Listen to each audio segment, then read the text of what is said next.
যিনি মামলা করেছেন।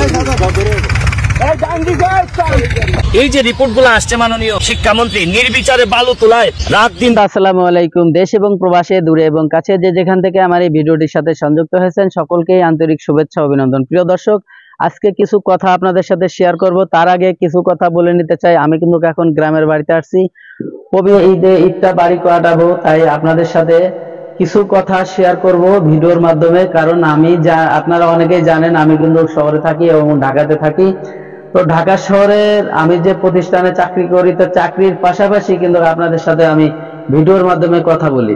প্রিয় দর্শক, আমার কিন্তু ভিডিও করা কোনো পেশা এবং নিশানা। প্রিয় দর্শক, যদি সময় পাই মাঝে মাঝে হয়তো আপনাদের সাথে দু একটি কথা ভিডিওর মাধ্যমে শেয়ার করি।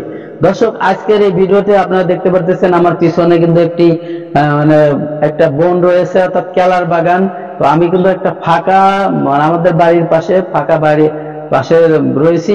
এখানে আসলে আমাদের বাড়ি ভিডিও বানানোর মতো কোনো ভালো কোনো পরিবেশ নাই, এবং করতে হলে ভিডিও ঘরের মধ্যে করতে হয়। পর্যাপ্ত পরিমাণে লাইট নাই, লাইটিং এর ব্যবস্থা নাই, এবং বাড়ি তো গ্রামের বাড়ি বোঝেন, হাউকাউ কাউ লাগিয়ে থাকে।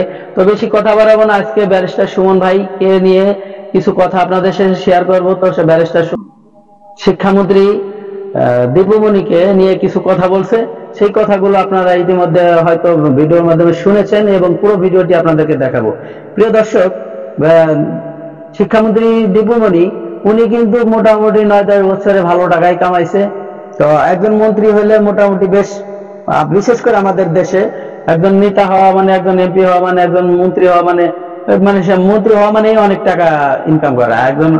আর আগে কিছু সংখ্যক আগে 20-30 বছর আগে যারা একজন চেয়ারম্যান হতো, ইউনিয়ন পরিষদের চেয়ারম্যান বা মেম্বার, তারা এমনি সুনামের জন্য হয়তো অমুকের অমুক চেয়ারম্যান হয়েছে, অমুকের অমুক মেম্বার হয়েছে।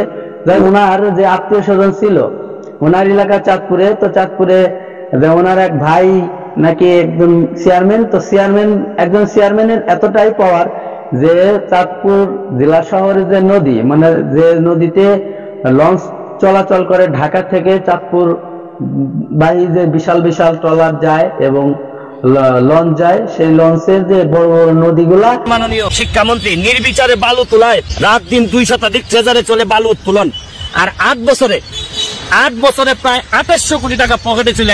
সেই বড় বড় নদীগুলো কিন্তু কাটে কাটে এখন আরো বিশাল বড় বানায় ফেলেছে। কিভাবে? লাখ লাখ টন বালি উঠাইয়ে, মানে বছরের পর বছর, প্রায় 15 বছর ধরে বালি কাটতে কাটতে মনে করেন নদী এখন সাগর হয়ে গেছে। তো এখন এমন হুমকির মুখে পড়েছে গ্রামবাসীরা যে যার মাল যায় সেই তার মর্ম জানে। যার বাড়ি ভেঙে যায়, নদী ভাঙ্গা এলাকা, যার নদীতে যার বাড়ি ভেঙে যায়, একমাত্র বাড়ির কষ্ট সেই জানে। যার বাড়ি ভাঙে নাই নদীতে, সে কখনো ওই কষ্টটা বুঝবে না। তো প্রিয় দর্শক, এরকমের কিছু লোক অভিযোগ করেছে তার চাঁদপুর, যিনি মামলা করেছেন।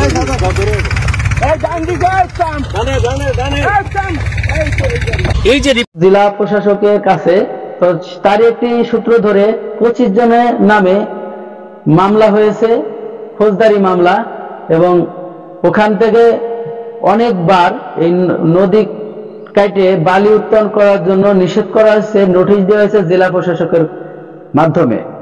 একাধিকভাবে দেওয়া হয়েছে, কোনো তোয়াক্কা করে নাই। কারণ হচ্ছে যার বোন মন্ত্রী থাকে, তার ভাই বোনের কোনো অভাব আছে, কোনো সমস্যা আছে? নাই। তো এরকমের একটি ঘটনা ওখানে পাওয়ার চলতেছে। হ্যাঁ, গত 15-20 বছরে নদী কাটে সাগর বানায় ফেলতেছে, বালি উঠে নদী বিশাল বড় করাতে এখন পুরো গ্রামই ভাঙ্গে দেওয়ার মতো পরিবেশ তৈরি হয়েছে। তারই একটি বেগ ধরে ব্যারিস্টার সুমন ভাই কি বলতেছে, জায়গায় জায়গায় কথাবার্তা। ব্যারিস্টার সুমন ভাই তো এরকমের ফাটাকিস্টের মতো সিকুর ফাইডে বলে, সে কিন্তু কোনো টাকা পয়সা নেয় না। তো তার নিজের জন্য সে বলতেছে, সে বারবার বলতেছে চাঁদপুরে কিন্তু আমার বাড়ি না, চাঁদপুর আমার না গেলেও চলবে।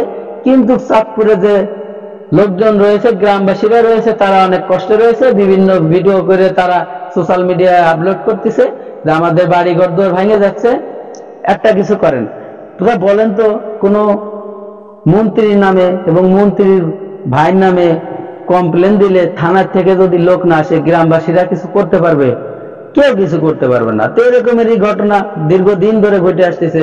তো এই ঘটনাগুলো ব্যারিস্টার সুমন ভাই নজরে পড়ে। তা ব্যারিস্টার সুমন ভাই তো বাংলাদেশের ফাটাকিষ্ট, সে যে কোনো বিষয় নিয়ে কথা বলে।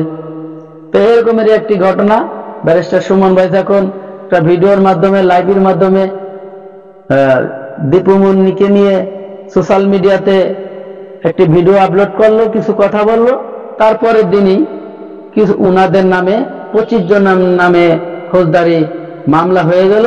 সেই মামলারই সূত্র ধরে পুলিশ যখন আসামি ধরতে যায়, তারই একটি চিত্র আপনারা দেখতেছেন।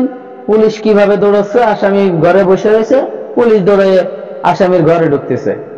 আসলে আমাদের দেশের সম্পদটাই উল্টা। তো বেশি কথা বাড়াবো না, পাওয়ারে পাওয়ারে আমাদের বাংলাদেশটা পুরো গরম হয়ে যাচ্ছে। সবাই ভালো থাকবেন, সুস্থ থাকবেন।